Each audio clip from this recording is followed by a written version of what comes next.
ശ്ലോകം 8. ആവിഷ്ടോ നഗരീം മഹോത്സവവതീം. ഭഗവാൻ അന്തഃപുരത്തിൻ്റെ ഉള്ളിലേക്ക് അങ്ങോട്ട് കടന്നു.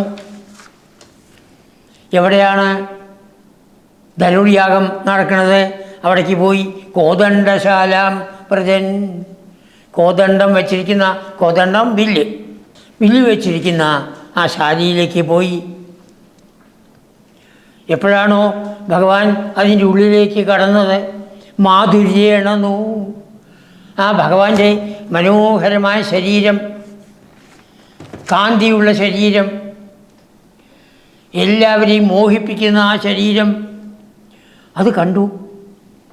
ആ തേജസ് കണ്ടു. പുരുഷൈഹി ദൂരേണ ദത്താന്തരഹ. അവിടെ കാവൽക്കാരായ പുരുഷന്മാർ, ആരെയും പ്രവേശിക്കാൻ സമ്മതിക്കാതെ കണ്ട് നിന്നിരുന്ന ആൾക്കാർ പെട്ടെന്ന് അവർ എഴുതിച്ചു. അവർ വഴിമാറിക്കൊടുത്തു. എല്ലാവരും പിന്നാക്കം മാറി. ദൂരേണ ദത്താന്തരഹ. അങ്ങനെ ഭഗവാൻ അവരെ വഴി കൊടുക്കുകയാണ് ഉണ്ടായത്, തടഞ്ഞില്ല എന്നർത്ഥം. കൃഷ്ണനും രാമനും വില്ല് വെച്ച് പൂജിച്ചിരിക്കുന്നതിൻ്റെ അടുത്തേക്ക് പോയി. വില്ലിനെയാണ് കോദണ്ഡം എന്ന് പറയുന്നത്. ആ കോദണ്ഡത്തിലേക്ക് ശിവനെ ആവാഹിക്കുകയാണ്. ശിവനാണെന്നുള്ള സങ്കല്പത്തിൽ അതിനെ മാല കൊണ്ടൊക്കെ വെച്ച് പൂജിച്ച്, മാല കൊണ്ട് ചുറ്റിയിരിക്കുന്നു. ശ്രദ്ധിർ ഭൂഷിതം. അനേകം മാലകൾ, മുല്ലമാല, പിച്ചിമാല മുതലായ മാലകളെ കൊണ്ട് അലങ്കരിച്ചിരിക്കുന്നു. അർച്ചിതം, പൂജിച്ചിരിക്കുന്നു. വരധനു, അത്ര ശ്രേഷ്ഠമായ വില്ല്, ശിവൻ എന്നുള്ള സങ്കല്പമല്ലേ. അതിൻ്റെ അടുത്ത് പോയി നിന്ന് നോക്കി. കൃഷ്ണൻ എല്ലാവരും കാണുന്നതിന് ഒറ്റ എടുക്കലാണ്. ആ വില്ലിനെ എടുക്കുകയാണ്. അപ്പോഴാണ് ഈ കാവൽക്കാരെല്ലാം ഒന്ന് ഉണർന്നത്. മാ ചീരുത് ഇത് വാദാത്പുരഹ. ഇത് പറയുന്നതിന് മുമ്പ് എടുത്തു കഴിഞ്ഞു. പ്രാഗൃഹണ, എടുത്തു. സമരോപയ, അതിനെ വലിച്ചു. സമാക്രാക്ഷി, അതെ, ആദ്യം കുലയ്ക്കുക, വലിക്കുക, അതാണ്. ആ ഇത് പിടിച്ച് കെട്ടണമല്ലോ, ആ കെട്ടാൻ വേണ്ടി. അഭാംക്ഷി, ആ വലിയിൽ ഇതങ്ങോട്ട് പൊട്ടുകയാണ്. അപ്പോൾ 4 കാര്യങ്ങൾ ഒരേ സമയത്ത് ചെയ്തു. എടുക്കുക, കുലയ്ക്കുക, വലിക്കുക, പൊട്ടിക്കുക. അതാണ് പ്രാഗൃഹണാഹ, സമരോപയ, സമാക്രാക്ഷീഹി, അഭാംക്ഷീഹി. 4 ക്രിയകളും ഒന്നിച്ചു പറഞ്ഞിരിക്കുന്നതിന് കാരണം അതാണ്. ഒരു നിമിഷം കൊണ്ട് മാ എന്ന് അവർ പറയുന്നതിന് മുമ്പ് ഇത് 4ഉം ചെയ്തു കഴിഞ്ഞു. സദ്ഭിർഭൂഷിതം അർച്ചിതം വരധനുർ മാമേതി വാദാത്പുരഹ. ആ പറയുന്നതിന് മുമ്പ് എടുക്കലും, കുലയ്ക്കലും, വലിക്കലും, പൊട്ടിക്കലും 4ഉം കഴിഞ്ഞു. അവരെല്ലാവരും എന്തെന്നില്ലാതെ ഭയപ്പെട്ടു. കംസൻ അവരെ കൊല്ലും, തീർച്ചയാണ്. അതാണ്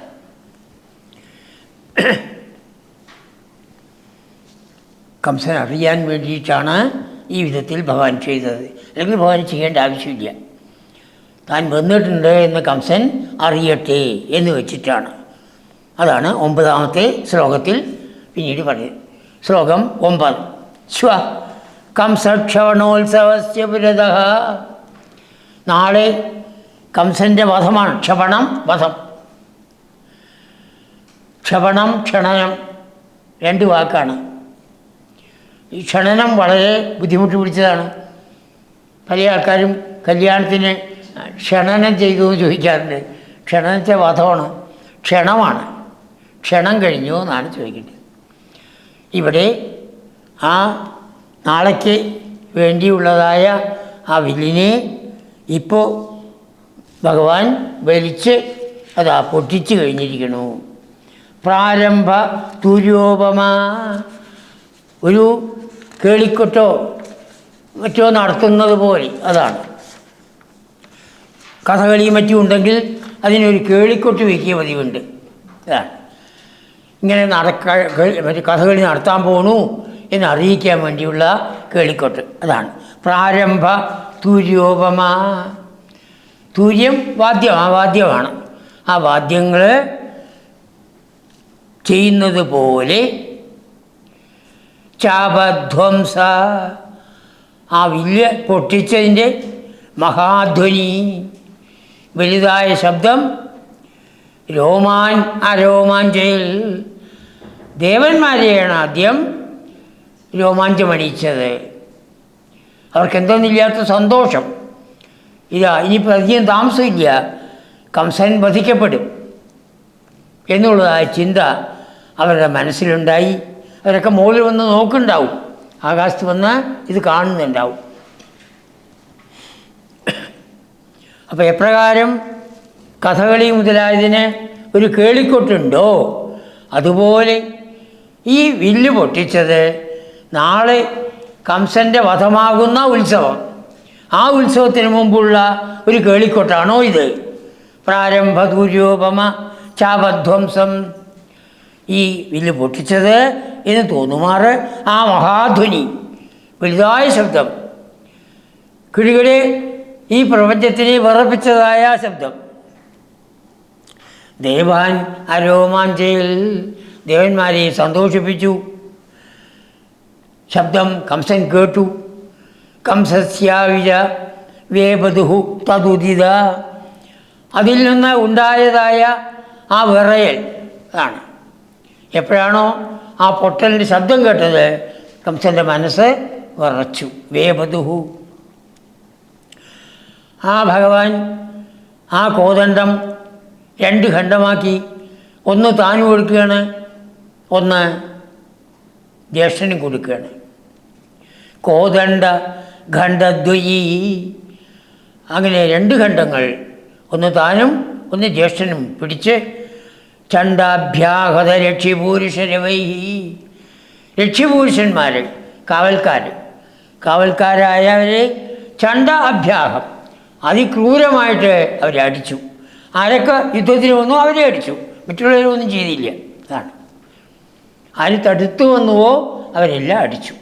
അഭ്യാഹത രക്ഷിപൂരുഷയി, അവർ നിലവിളിക്കാൻ തുടങ്ങി, വല്ലാതെ നിലവിളിച്ചു. അവരുടെ അരവം, ആ ശബ്ദം ഉൽക്കൂലിതോ ഭൂൽത്വയാ, അതങ്ങോട്ട് കേട്ടതായ സമയത്ത് ഭഗവാന്റെ മനസ്സിൽ എന്തൊന്നില്ലാത്തതായ ഒരു ഭയം. അതാണ് എപ്രകാരം ഒരു സമുദ്രത്തിലും മറ്റും അലകൾ വന്നിട്ട് കരയിലേക്ക് അടിച്ചതാവുന്നുവോ, അതുപോലെ ഒരു ഭയം കംസൻ്റെ ഉള്ളിൽ അങ്ങോട്ട് പൊന്തി, ഉൽക്കൂലിതമായി.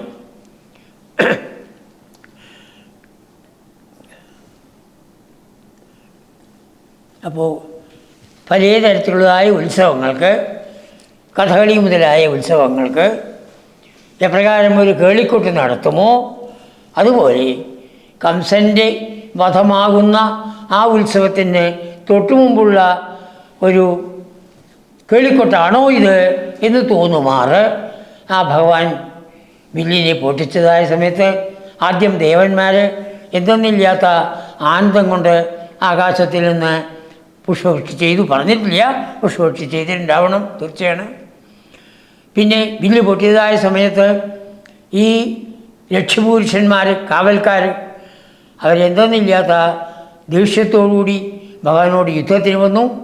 അങ്ങനെ ഭഗവാനും ജ്യേഷ്ഠനും 2 പേരും അതിൻ്റെ ആ ഖണ്ഡങ്ങളെ കൊണ്ട്, കോദണ്ഡ ഖണ്ഡങ്ങളെ കൊണ്ട് അവരെ എല്ലാം അടിച്ച് ഇതായി. അവരുടെ ആ ശബ്ദം, പൂരുഷരവൈഹി, അവരുടെ ആ ശബ്ദം കൊണ്ട് ആ കംസൻ്റെ ഹൃദയത്തിൽ എന്തെന്നില്ലാത്ത ഭയം അങ്ങനെ പൊന്തി വന്നു. ശ്ലോകം 10. ശിഷ്ടൈർ ദുഷ്ടജനൈശ്ച ദൃഷ്ടമഹിമാ, 2 തരം ആൾക്കാർ എപ്പോഴും ഉണ്ട്. ഒന്ന് ശിഷ്ടന്മാർ, നല്ല ആൾക്കാർ, മറ്റേ ദുഷ്ടന്മാർ. ലോകമുള്ള കാലം ഇത് രണ്ടുപേരും ഉണ്ടാവും. അതാണ്. അപ്പോൾ ഇവിടെയും ഉണ്ട്. ഇപ്പോൾ ആ കംസൻ്റെ മധുരാപുരിയിലുമുണ്ട്. ശിഷ്ടൈർ ദുഷ്ടജനീശ്ച ദൃഷ്ടമഹിമ. അവർ രണ്ടുപേരും ഈ ഇതിൽ വന്ന ആൾക്കാരുടെ ഇടയിലുണ്ട്. അവരിത് കണ്ടു, ഭഗവാന്റെ ഈ പ്രവൃത്തി കണ്ടു. ശിഷ്ടന്മാരെ പ്രീത്തിയ, അവർക്ക് എന്തെന്നില്ലാത്ത സന്തോഷം.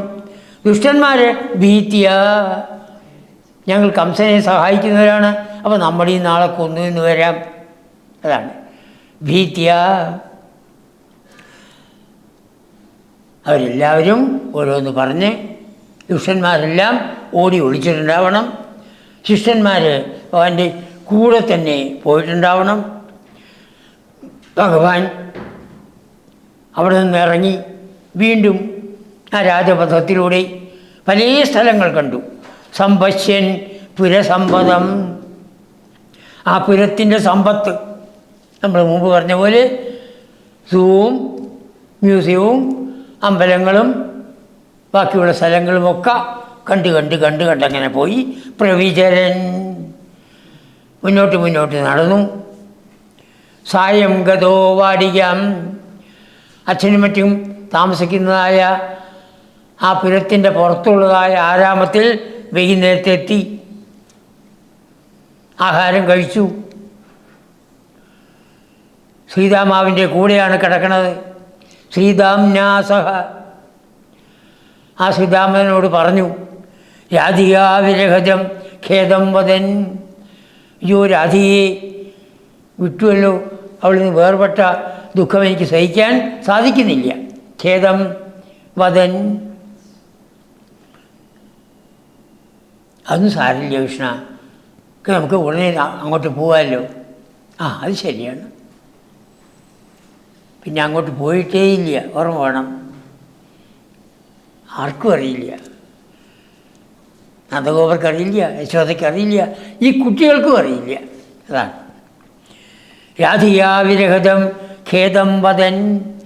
അങ്ങനെ സീതാമാവ് എപ്പോൾ സമാധാനിപ്പിച്ചു, നമുക്ക് അങ്ങോട്ട് പോവാം, രാധയെ കാണാമല്ലോ എന്നൊക്കെ പറഞ്ഞ് സമാധാനിപ്പിച്ചു. പ്രസ്വവൻ ഉറങ്ങി. ആ ഉറക്കത്തിൽ ഭഗവാൻ എന്താ ഉറക്കമില്ല. തമ കൊണ്ടുകൊണ്ടല്ലേ ഉറക്കമുള്ളൂ, ഉറക്കമില്ല. എപ്പോഴും യോഗനിദ്രയിലാണ്. അതാണ് ആനന്ദൻ ഉള്ളുകൊണ്ട് ചിരിച്ചു. എന്തെന്നില്ലാത്ത ആനന്ദം. എന്താണ്? അവതാരകാര്യഘടന. താൻ എന്തിന് അവതരിച്ചുവോ ആ കാര്യം നടക്കാൻ പോണു. അവതാരകാര്യഘടന. അങ്ങനെയുള്ള വാദേശ, ഹേ ഗുരുവായൂരപ്പ, അങ്ങ് തന്നെയല്ലേ അന്ന് മധുരാപുരിയിൽ ഈ വിധത്തിലെല്ലാം ചെയ്തത്. സംരക്ഷമാം, എന്നെ രക്ഷിച്ചുകൂടെ, ഈ രോഗം ഒന്ന് കുറച്ചുകൂടെ. ഒന്ന് ചെരിഞ്ഞു നോക്കിയാൽ അവനെ കാണാം, എവിടേക്കോ നോക്കി നിൽക്കണു. ഇങ്ങോട്ട് നോക്കില്ല.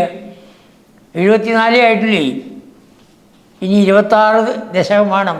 നേരത്തെ തന്നെ പറഞ്ഞതാണ്, 100 ദശകം എന്ന് പറഞ്ഞിട്ടാണ് മൂപ്പർ ഇരിക്കുന്നത്. അപ്പോൾ പിന്നെ ഭഗവാൻ വിടുമോ? അതാണ് നമ്മുടെ സങ്കല്പം. എന്തോ ആ സങ്കല്പം പൂർത്തീകരിക്കാൻ ഭഗവാൻ അനുഗ്രഹിക്കും. ഋഗ്വേദത്തിൻ്റെ മാതൃകയിൽ 100 അധ്യായങ്ങളായിട്ട് വേണം നാരായണീയം രചിക്കാൻ എന്ന് ഭട്ടപാദമുനി തീർച്ചയാക്കിയതാണ്. 74 ആയിട്ടുള്ളൂ. അപ്പോൾ എപ്പോൾ അവസാനം കൊണ്ടൊന്ന് നോക്കുമോ, എന്നെ രക്ഷിക്കണമെന്ന് പറയുമോ, ഭഗവാൻ ഇങ്ങോട്ട് നോക്കുകയില്ല. അല്ലാത്ത സമയത്ത് ഇടയ്ക്ക് എന്തെങ്കിലുമൊക്കെ പറയും രണ്ടുപേരും കൂടി. വാദേശ സംരക്ഷമാം. വാദേശ, വാദം വായു, വായുവിൻ്റെ നാഥൻ. വാദം നമ്മുടെ ഉള്ളിലുള്ള പ്രാണൻ, സൂക്ഷ്മാർത്ഥം. പ്രാണൻ്റെ നാഥൻ ആത്മാവ്.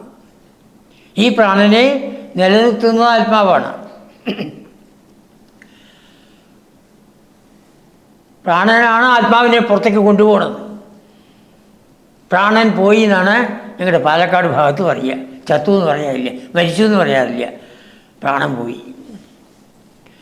പ്രാണനാണ് നമ്മുടെ ശ്രേഷ്ഠമായ. പക്ഷെ പ്രാണനും ഭഗവാന്റെ കീഴിലാണ്, ഓർമ്മ വേണം. പ്രാണൻ വരുന്നത് ആ മായയിൽ പ്രതിബിംബിച്ച് വരുന്നതായ ആ മഹത്തത്വം, അതാണ് പ്രാണൻ. ആ മഹത്തത്വമാണ് പ്രാണൻ.